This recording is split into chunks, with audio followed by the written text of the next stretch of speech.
गुरुर्ब्रह्मा गुरुर्विष्णुः गुरुर्देवो महेश्वरः गुरु साक्षात् परं ब्रह्म तस्मै श्री गुरवे नमः तस्मै श्री गुरवे नमः तस्मै श्री गुरवे नमः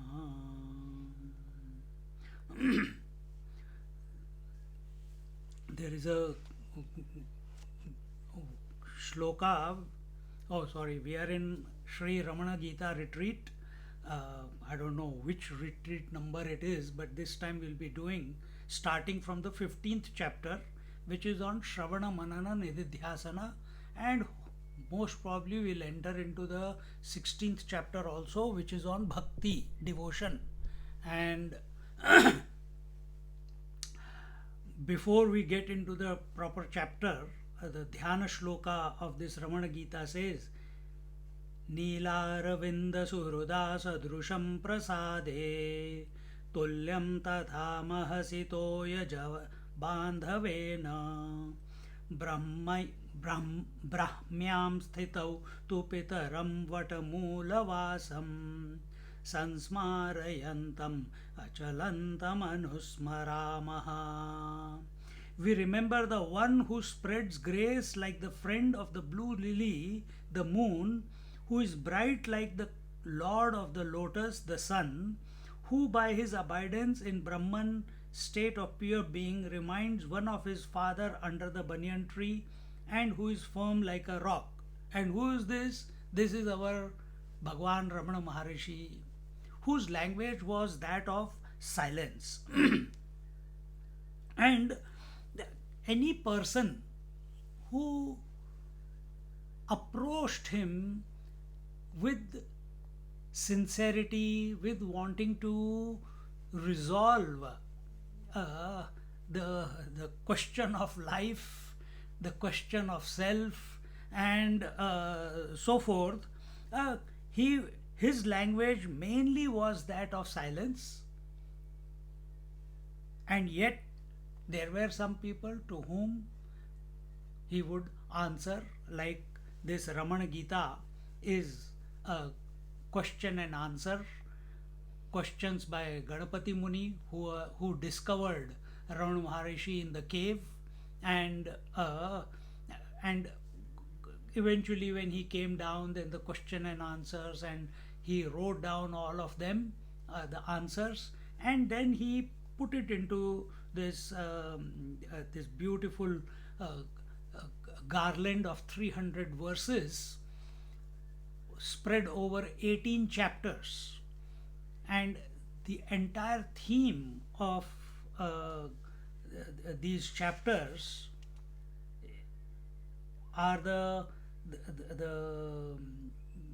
what do you call, the self enquiry, the stages of life, cutting the knot, what is the compatibility of knowledge and the siddhis. On last retreat we talked on, we saw what Bhagwan Ravana had to say on the Shakti, the woman eligible for sannyas, Jivan Mukti, and we concluded there at Jivan Mukti. And today, as we said before, we are going to start on the Shravana Manana Nididhyasan, which is the 15th chapter of our of this Sri Ramana Gita. And this Ramana Gita, just like our Bhagavad Gita, which many people, depending upon where you are in life, where you are in your own mind, you will get that message from the Bhagavad Gita. If you are there, Arjuna was the warrior, so he got that, and he had some confusion about it, so he got that answer. If you are a devotee, you will get your answer. If you are a karma yogi, you will get your answer. If you are a meditator, you will get your answer. So each chapter there addresses certain mindset, but what is the overall purpose of the Bhagavad Gita? And when we take a eagle's viewpoint, the Bhagavad Gita brings about the proper identity of the person who is confused in a particular situation. And if one thinks that the situations keep changing, then how do I have to keep finding answers for every situation? That will be a natural question. And that is, yes, it is important that on the battlefront you are a warrior, in front of your parents you are a son, in front of your siblings you are the brother or the sister, in the job you are an employee or an employer, here you are a seeker. So what we are at any given moment is very important. But what we are actually, that also Bhagavad Gita addresses. So also this Ramana Gita, it addresses that again the same, who are we actually? Are we this father, brother, daughter, sister? Are we this body? Are we this person who has become a seer, hearer, toucher, feeler, taster, thinker, experiencer, knower? What is our true identity? And towards that we have seen the path as given out by Ramana Maharshi. There are other paths. His path is that of self-enquiry, but many people follow the path of mind control, the path of invoking the energy, the path of devotion, many different ways by which they eventually come to self-enquiry, because without self-enquiry, without recognizing the true nature of this I, salvation is not possible. Some people keep the divine as separate from themselves and then seek the union.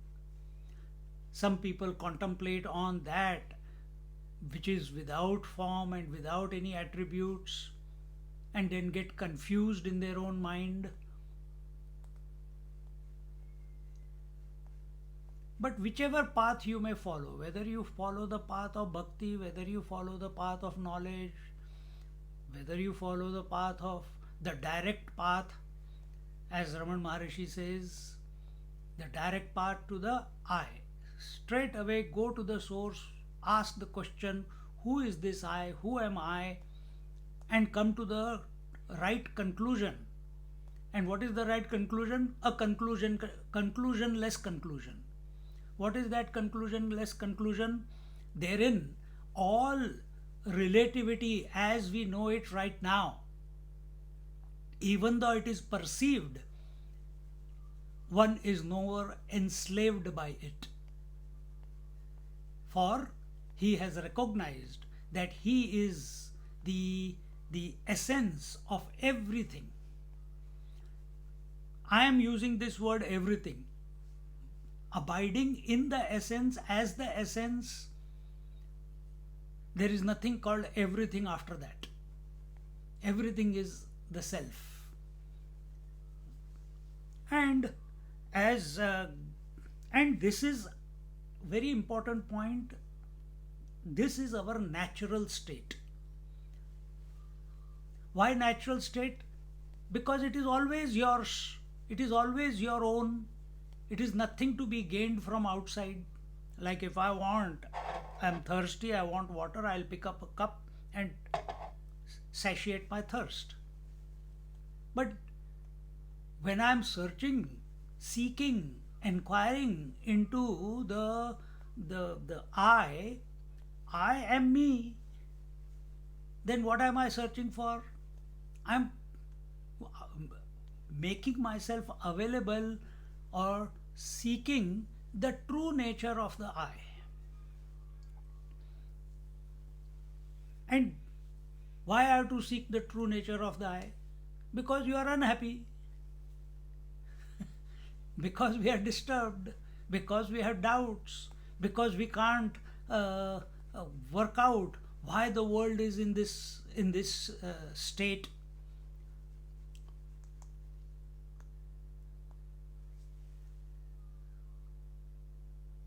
One moment one thing gives me happiness, same thing after some time gives me misery. See, so how do I find a way out of this? And according to following the path of Bhagwan Ramana Maharishi, it is the direct path to the self. And uh, and what is this which is not allowing us to be the natural one, the natural state all the time at this moment? Is it the world which is stopping you?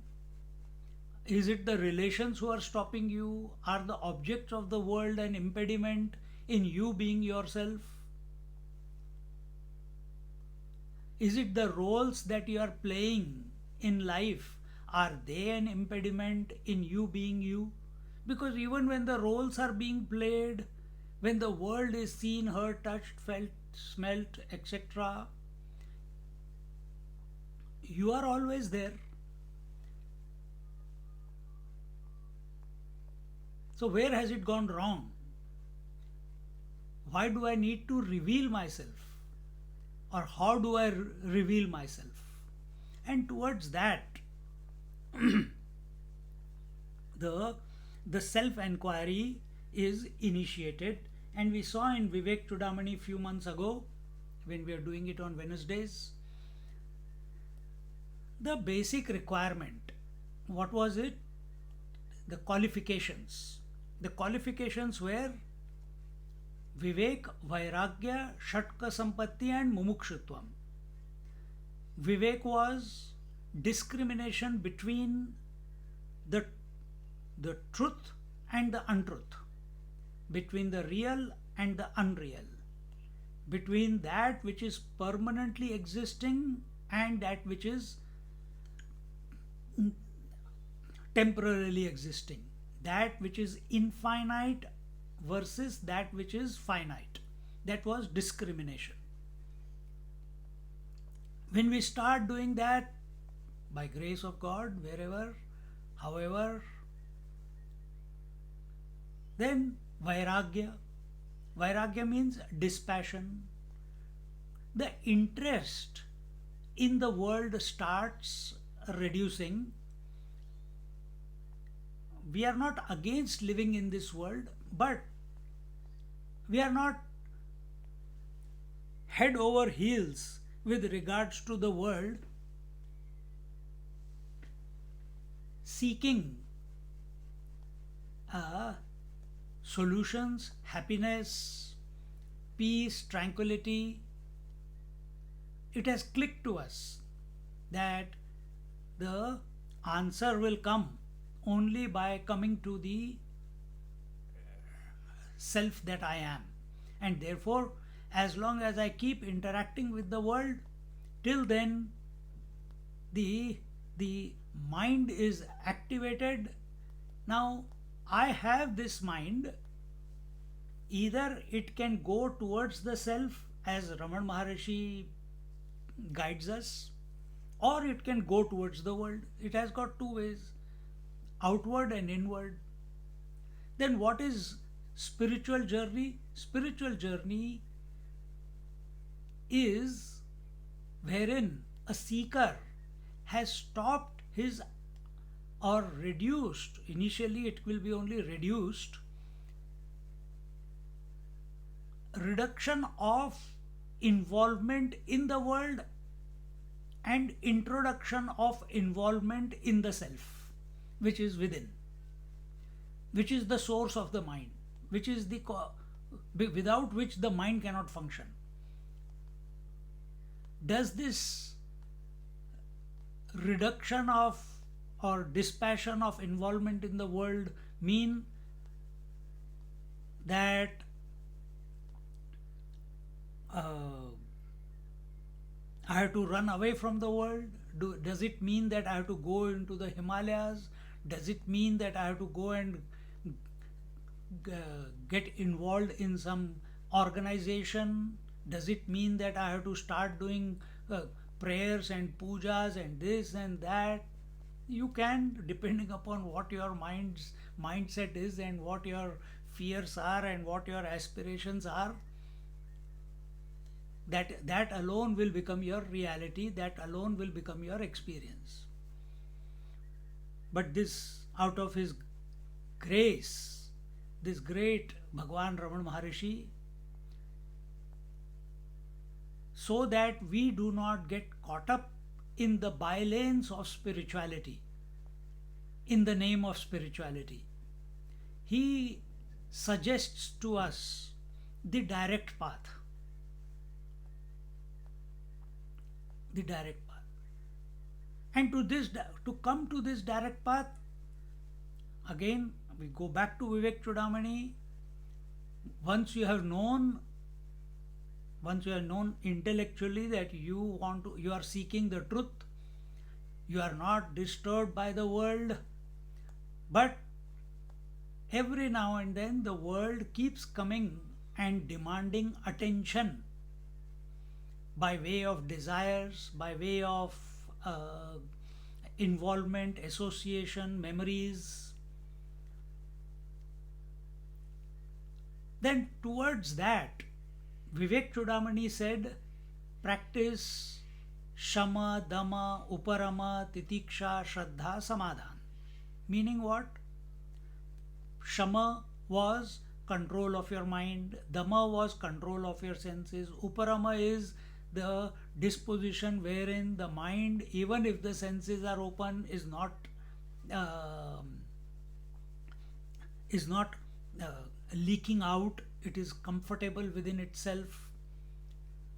Uparama, Titiksha.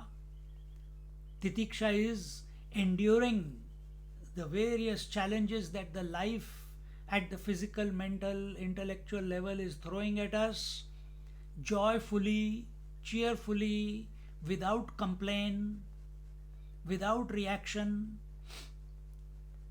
This is Shamadama, Uparama, Titiksha. And how do you do these four? You do it with Shraddha, faith, that it is possible, that I have what it takes in order to go beyond all this. Yesterday I was listening to Swami Akhandanandji Maharaj's lecture, and there he is talking about one Mahatma living in Vrindavan or Kashi. Probably it was when he was very young. And this Mahatma came in the middle of the summer. He doesn't feel hot, and and he goes in the winters also to Kedarnath, Badrinath, and he is just with his just one cloth. He doesn't feel hot. No, sorry, he doesn't feel cold. So Swamiji asked him, "Hey, what is this? What is your secret that you don't feel hot, you don't feel cold, till someone doesn't give you food, you don't eat?" He says, I also had the same question, that why people feel hot and why people feel cold. And I had the same question once when I went for the pilgrimage to Himalayas. There, if you go to Arunachal, I've been to Arunachal few times. The first time I went was in 98. and we climbed the Arunachala mountain and we went bare feet. It was so hot, and this is in May. It was so hot, my God. While after coming back for 1 week, we had blisters on our soles of our feet. This was our unprepared. But this Mahatma, what did he say? He said, I initially I used to react to heat, cold, everything that is happening. Then one day I was sitting in Kedarnath and I thought, for so many years I've been reacting to this. How long in my life I'm going to continue being disturbed by the forces of nature? I didn't create. This is a natural happening that it is time for winter, it is winter, it is time for summer, it is summer, it is time for rain, it is rain.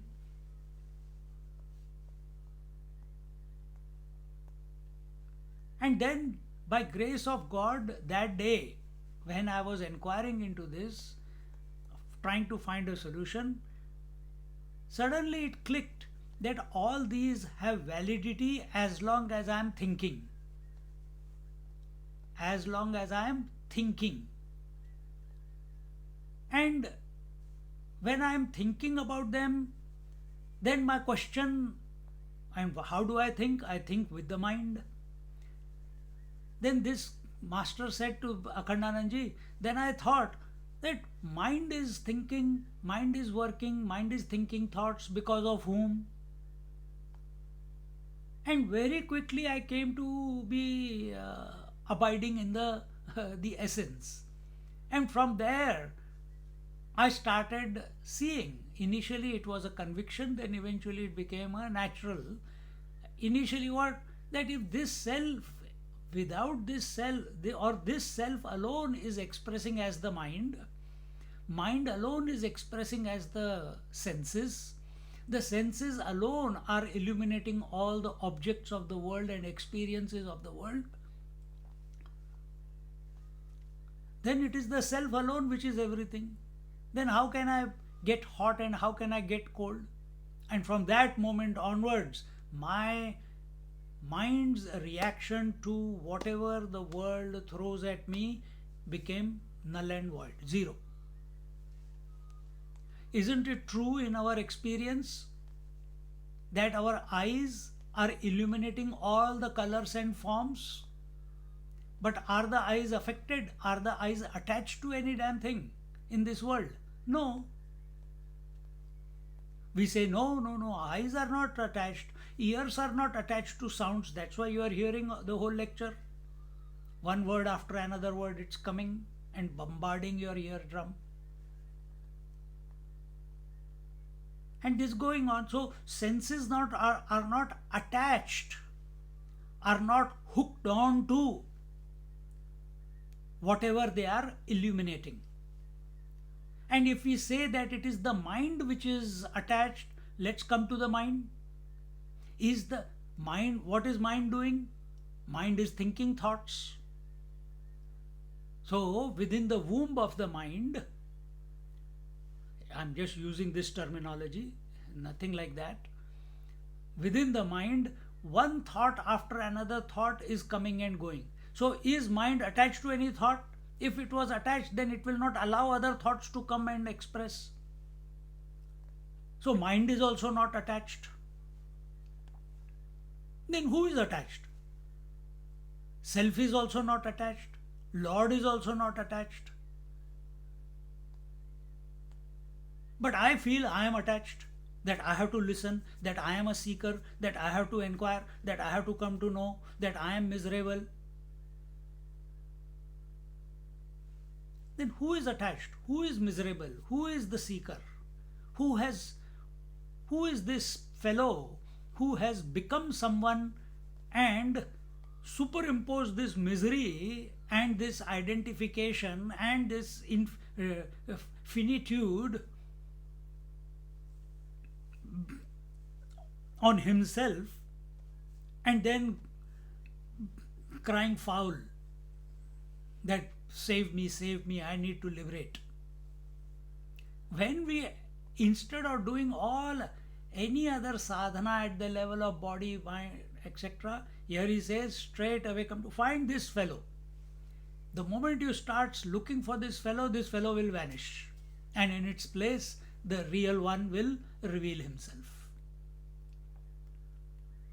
Because in true essence, you are that real one, you are that unhindered one, you are that self illuminous one, you are that unattached one. In other words, you are the one. Then where is all these other things? They are just figments of imagination.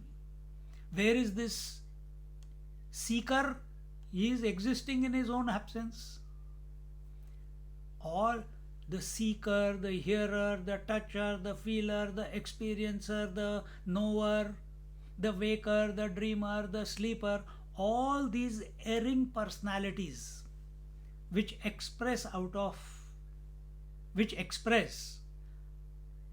are the heads, the various heads of the ego. And where is ego? So what we do, we try to inquire into all those heads.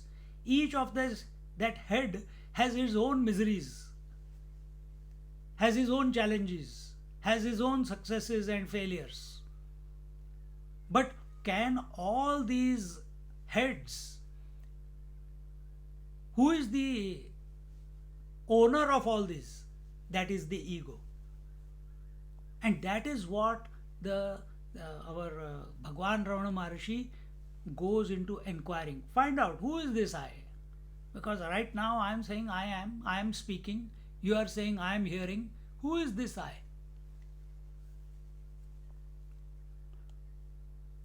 So instead of sorting out each head, how many heads are there? Sahasra Shirsha Purusha. Looked at it from empirical standpoint. Within us, so many are talking away with each other. There is a father, there is a mother, there is a father, there is a brother, there is a son, there is a waker, there is a dreamer, there is a sleeper, there is a seer, there is a hearer, as we said before. All of them are there. Which one am I? Oh, I get confused. Here is a direct method to land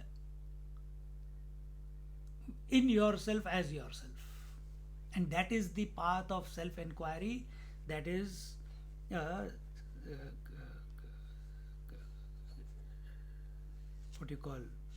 suggested by the Bhagwan. And the last part which we saw of Vivek Vairagya Shatka Sampatti, the last was Mumukshutvam. If we are come here to please the speaker, then we are going the wrong way. If we have come here, अच्छा चलो देखते हैं क्या है, with a disinterested attitude, yes, you must listen to it with alertness, but with disinterested alertness. That is important. Otherwise, we will get addicted to the lectures coming from outside. But it is okay. Initially, it is okay. So why, until and unless, if you are finding yourself sitting here listening to these satsangs, it is because there is this element of mumukshutvam within you. You are all seeking something higher. We all know that what is there at this moment around us when we look around is not it.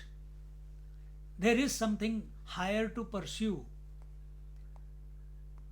As we said in our, what was that class? Gita class. The evolution of man from tree which eats from bottom and moves up to the top. In the next evolution was animals who eat from the front and grow at the back, to human beings who eat from the top and grow at the bottom. And among human beings at the physical level, woman was the epitome. What's the next level of evolution? What is the next growth possible? Are we only going to, we find among human beings slobs who stay in one place, don't get out of the bed, food has to be brought to them, sleep till 11 o'clock, 12 o'clock, 2 o'clock in the afternoon? We see voracious eaters. We see human beings also who are doing their job, they're good human beings. That this is our life and we have to do our duties towards our husband, towards our wife, towards our children, towards our parents. But you are all not in that category. That's why you are here. We are seeking something higher. We have done that and dusted it also. Means Vairagya also. Yeah, we know all that is okay.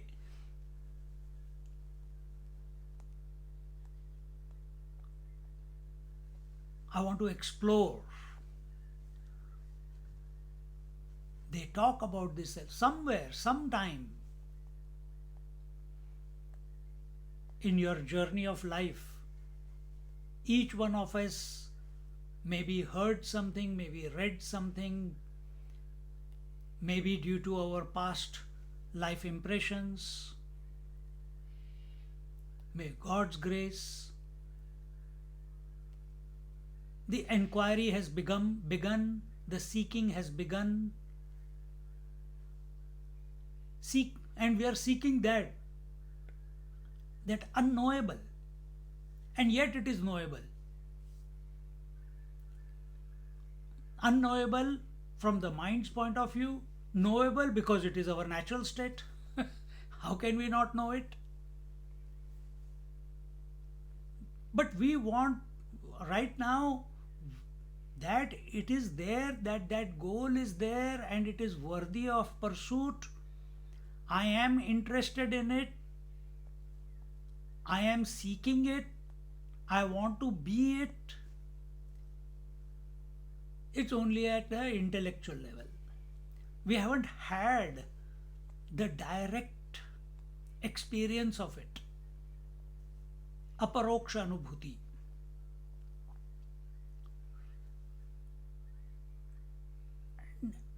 To bring that, even though that direct, that substratum, that who I really am in essence, is always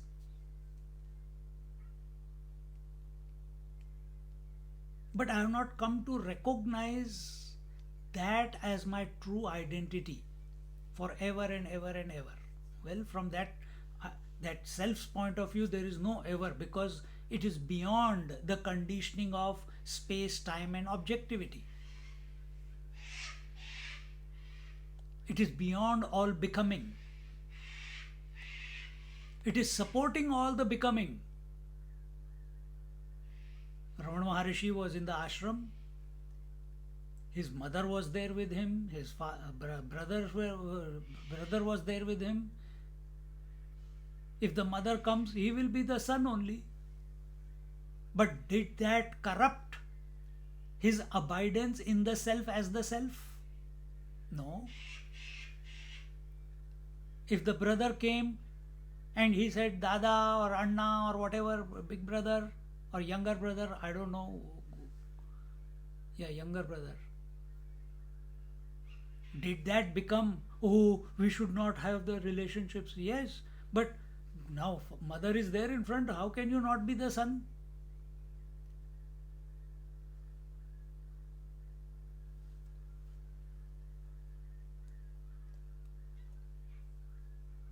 So, all what was I saying? That this essence, this true self, supports all becoming, but itself is not affected by any of the roles. Just like sun supports all days and night, but itself is not affected, influenced, enslaved by day and night, or sunrise or sunset.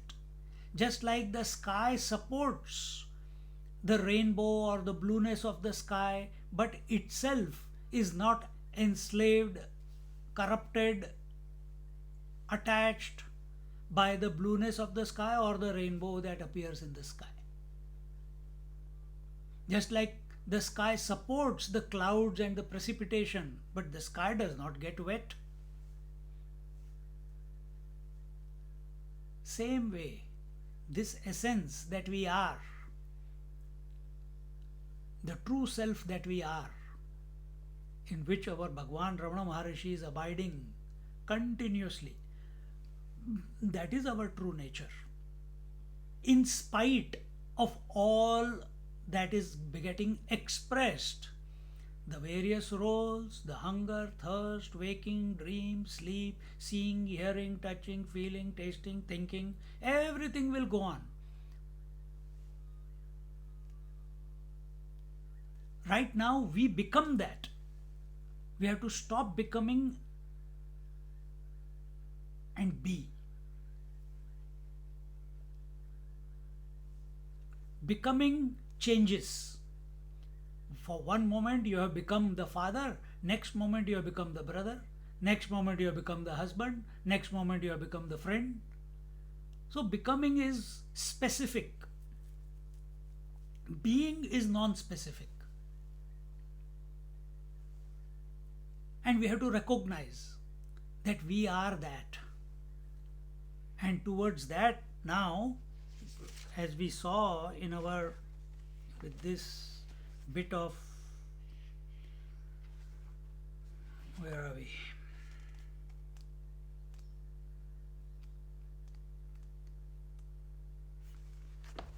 Bit of intro, we enter into the 15th chapter of the Sri Ramana Gita. Previously we saw in that chapter 14, it was about Jivan Mukti. And what was this? It was firm abidance in the being, in the self.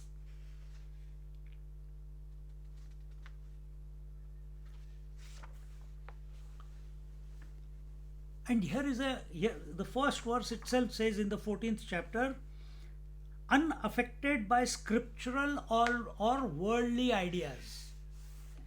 This only Ramana Maharshi can write. Why? Because who are we? We are, if you have noticed yourself, stand apart and look. For last so many years, we take one text, then next text, then next text, then next text. We are studying scriptures after scriptures. If we have studied the scriptures which are talking about the truth, but which cannot take you to the truth, they cannot deliver you the truth. They can only talk about it.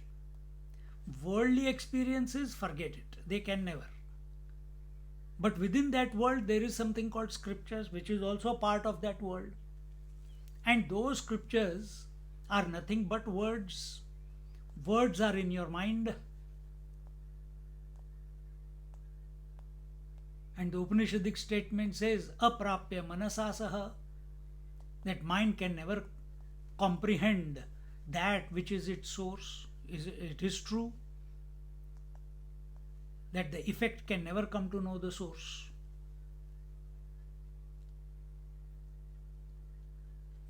The senses can never come to know the mind. The mind can never come to know the self. See? Because here that statement comes by Ramana Maharishi, because Ramana Maharishi, when he was young, and he went to Arunachala to stay, to do his, to seek who am I. He did not have any scriptures at that time. He did not study under anyone. He was innocent. His mind was clear. It did not have any doubts because of the experience that he had in his bed, that I am not the body. And the resultant question, then who am I if I am not the body? Because I am seeing the body. And that inquiry very quickly transformed into a series of events, brought about series of events, and he found himself there. Did he have a guru there? No. Only Arunachaleshwara mountain, God, that's also a statue, living in the temple, persecuted by the young boys there, troubled by them. Then he went to the mountain, lived in the cave. But what was his support? What was his angle of inquiry? Was it based on the scriptures? No. It was directly, he was questioning himself. And this is where we go wrong in our life. We keep studying the scriptures but never apply what we have studied, what we have heard in our daily life. And therefore there is always a disconnect. There is always an incompleteness in the journey, because Vivek Chodamani said you are the self, Bhagavad Gita said you are the self, Ishavasya Upanishad said you are the self, Keno Upanishad is saying the same. Every text that we have done is talking about self-realization and the various techniques, pathways to get to it. But how many of them we have actually implemented in our life? Has it made us introvert? Has it kindled the inquiry into the self in our daily living? Are we pursuing that vision that all the roles are supported by me? The entire physical world, subtle world, and the absence of both is supported by the self that I am? Or are we here to get the kick of a joy by attending a satsang, by reading a text? Like when we listen to a bhajan, we get ecstatic. After the bhajan goes, again we are back. Now I want another bhajan. Then another bhajan, and we enjoy the bhajan as it reaches its crescendo. Same thing happens with music. Same thing happens with climbing a mountain. Ask those mountaineers. Same thing happens with scriptures also. Oh, that was fantastic. It was so deep. Scripture doesn't need your validation, man.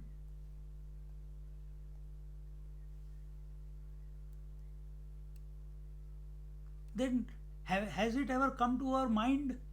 Why? For so many years we have been listening and still we are far away from ourselves. Why the direct knowing has not happened?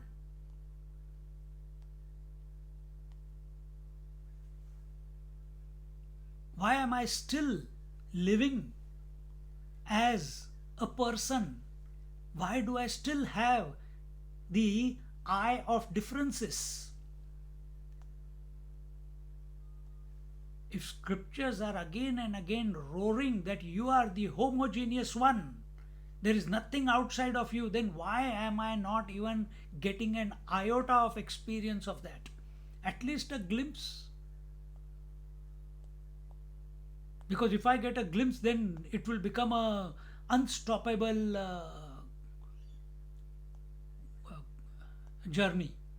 I will want consummation into that experience. But our consummation is involvement in the world. Our consummation is one scripture after another scripture. Does it mean that we should not study scriptures? No, of course not. We must study scriptures. Ramana Maharishi studied scriptures after he realized. Amritanandmayi Ma never studied scriptures, only after she realized, came to know herself. Nisargadatta Maharaj, after they came to know ourselves. Oh, then I should also know myself and then study scriptures. If you have the guts, do it. If you have the courage to pursue the inquiry into the self to the exclusion of everything else and not get disturbed by anything, then do it. All the best.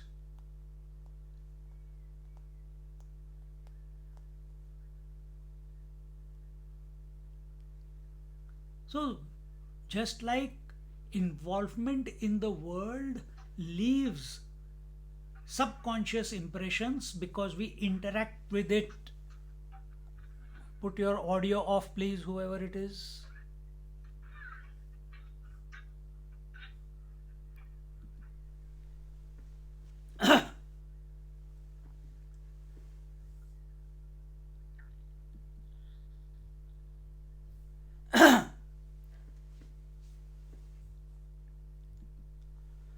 Ah.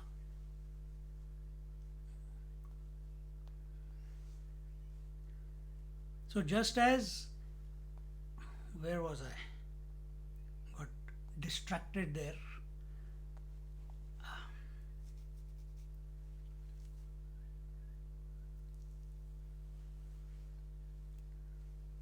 Our involvement in the world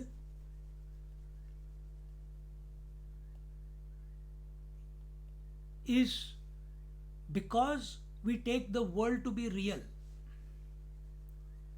Our involvement, our contemplation, our reflection on the self will begin when we accept that self is the worthy destination to be pursued. And that is me, that is my true nature, that is I.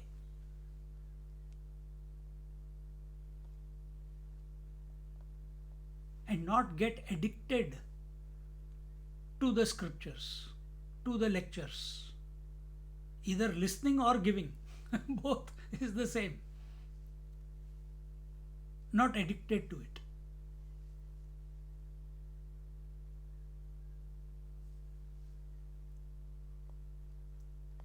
So as a speaker, I have to be alert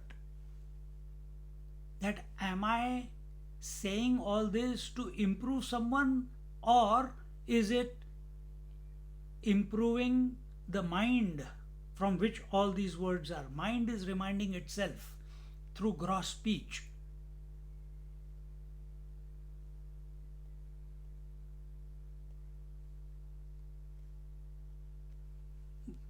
See?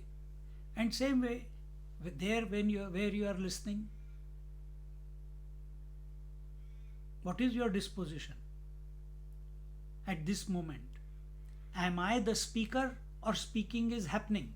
What is the difference between a Mahatma and an individual and a worldly person?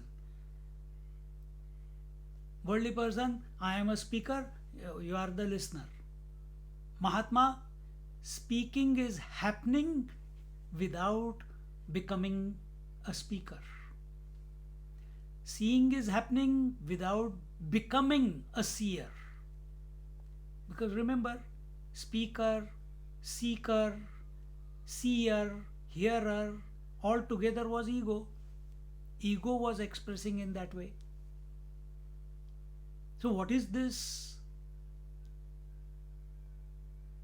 to be established in the self? Where everything is happening, but you don't become anyone. No precipitation of personality, no crystallization of personality, no crystallization of becoming.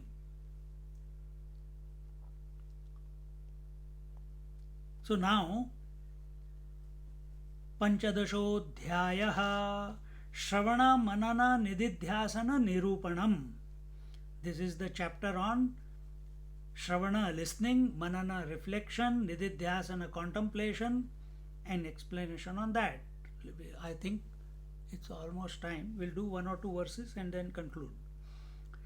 Shravanam nama kim natha, Shravanam nama kim natha, Mananam nama kim matam, Mananam nama kim matam, Kim va munikula shrestha, Kim va munikula shrestha, Nididhyasanamuchyate, Nididhyasanamuchyate.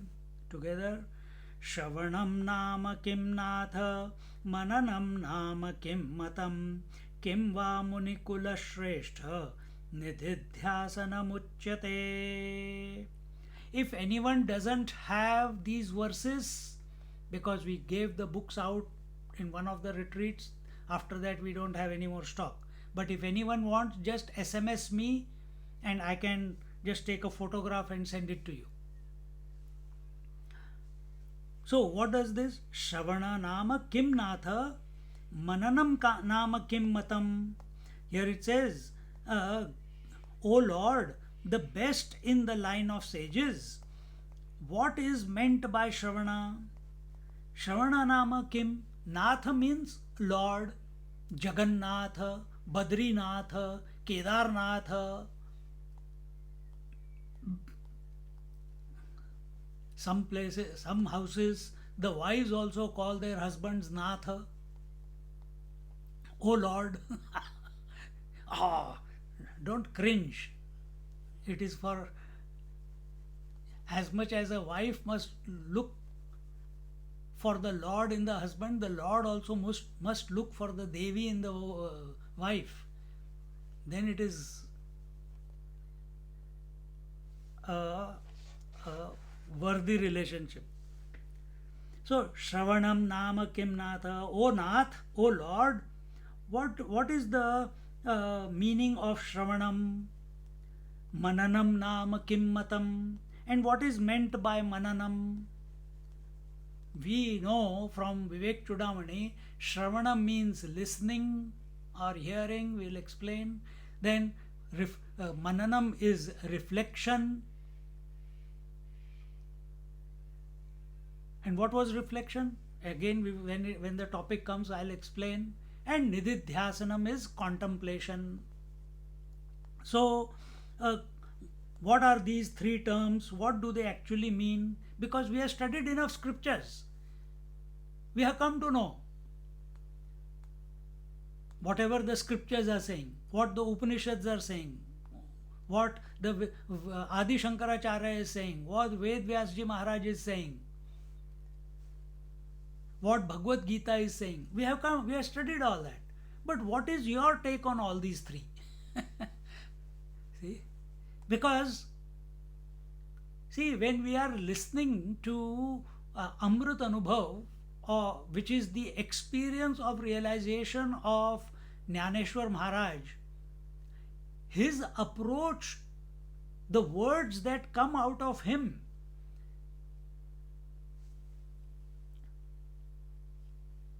are of a different caliber.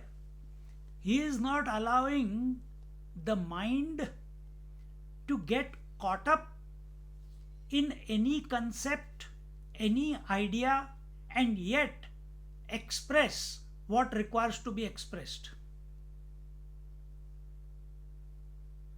That is the beauty of a realized master when they are speaking.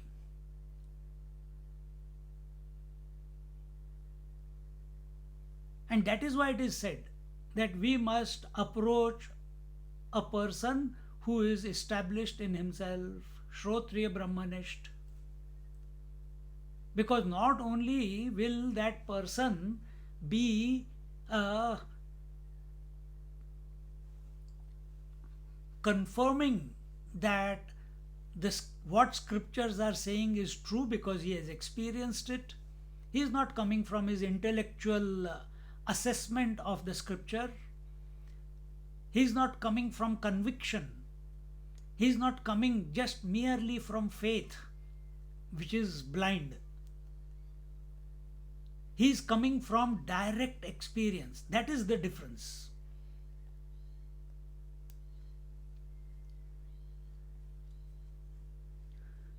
श्रवणं नाम किं नाथ मननं नाम किं मतं किं वा किं वा मुनिकुलश्रेष्ठ निदिध्यासनमुच्यते. Continuing in the next one, second verse. इत्येवं भगवान् पृष्टो इत्येवं भगवान् पृष्टो मया ब्रह्मविदां वरः मया ब्रह्मविदां वरः द्वाविंशे दिवसे प्रातः द्वाविंशे दिवसे प्रातः अब्रवीत् शिष्य संसदि इत्येवं भगवान् पृष्टो मया ब्रह्मविदां वरः द्वाविंशे दिवसे प्रातः अब्रवीत् शिष्य संसदि.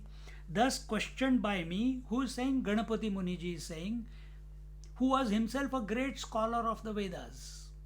He was well versed in scriptures, well versed in Sanskrit,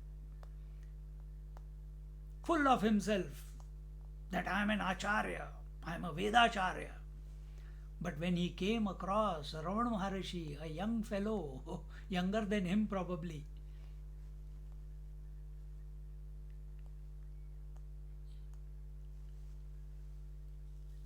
all his knowledge came to a naught. Because knowledge of everything but experience of nothing, direct experience of nothing. How frustrating it must be.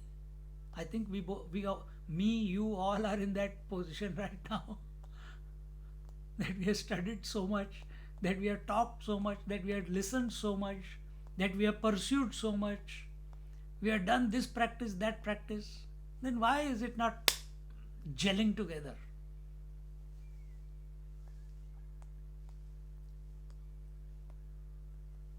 Same thing must have happened to Ganapati Muniji also. And once, now remember, we are in 15th chapter. He has already talked about the secret of the knot of the heart and secret of the inquiry. Then last chapter was about Jivan Mukti, the liberation while living.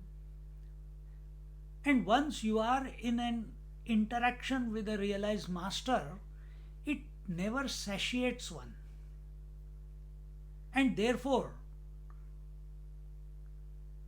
the questioning from the student to the master continues, because this opportunity, will it come tomorrow? We don't know. Will I be there tomorrow? I don't know. So let me resolve all my doubts here and now in one go. Now I've got the chance, let me resolve all the doubts. So when we come across teachers, don't ask, Swamiji, can you watch hands? Do you know astrology? Can you tell me when my daughter is going to get married? If my son will pass in the year 12 or not? Will he get aeronautical engineering or not? All these are stupid questions. Then what is to be asked when we are in the presence of a master? These are the questions. These are the questions. You know, he is well educated, he is well studied. Don't you think Ganapati Muni knows what is Shravana, Manana and Nididhyasan? What is listening, reflecting and contemplation? He absolutely knows. All the scriptures are at his tip of his tongue. But the opportunity that what I know, I know.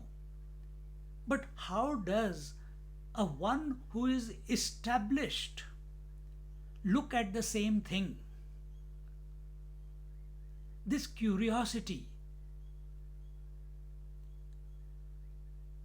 This curiosity.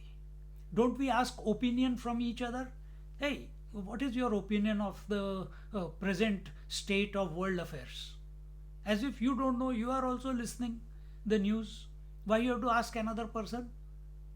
Because you want to see what is the angle of approach, what is that other person's disposition. You want to see. Now, if you take Bhagavad Gita has been commented upon by so many masters. Each one has their own unique approach to the Bhagavad Gita. Madhvacharya talks about duality within Bhagavad Gita. Ramanujacharya talks about Vishishta Advaita. Adi Shankaracharya talks about Advaita. Raman Maharishi, I don't know if he read it or not, but he wrote his own Gita.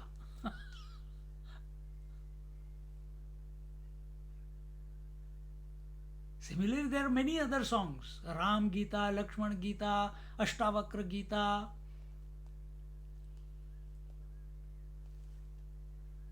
See, you can also write one.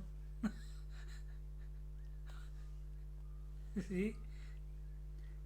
So when we come across great masters, now what is your data with which you are going to declare that this person is a master and that person is not a master? How will you know? Is it democratic that everyone votes that this person is a realized master, so everyone will accept?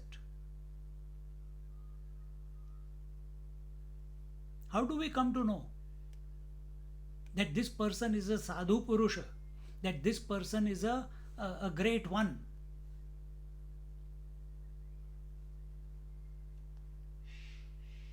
One praman. When you come in the presence of a master, your mind calms down. Your doubts subside. Your confusions subside. For no reason, you are happy in their presence. You are content.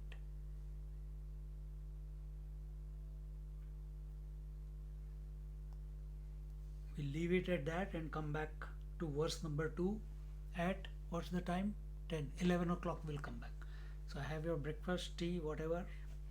Om Purnamada Purnamidam Purnat Purnamudachyate Purnasya Purnamadaya Purnamevavashishyate. Om Shanti Shanti Shanti. Harihi Om. Shri Gurubhyo Namaha. Harihi Om.